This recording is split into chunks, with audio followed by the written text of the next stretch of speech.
Hi ඔයාලට කොහමද? මං අද ගෙනාවේ මගේ බබා දවසේම කෑවේ මොනවද කියලා.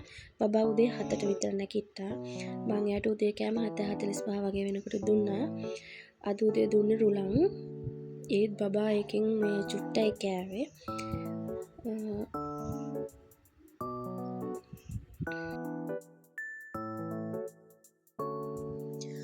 මං උදේ 10යි කාලට විතර බබාගේ උදෑසන කෙටි වේල දුන්නා.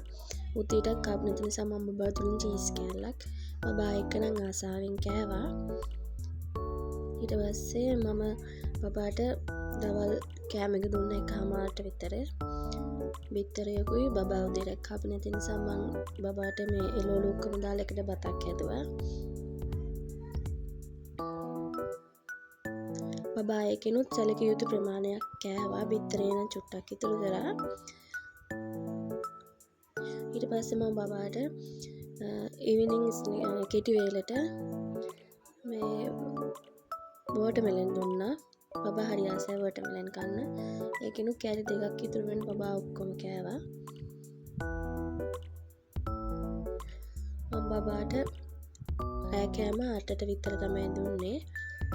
මේකෙත් එළවලු 3ක් එකට දාලා මම හදලා තියෙන්නේ මසුත් එක්ක.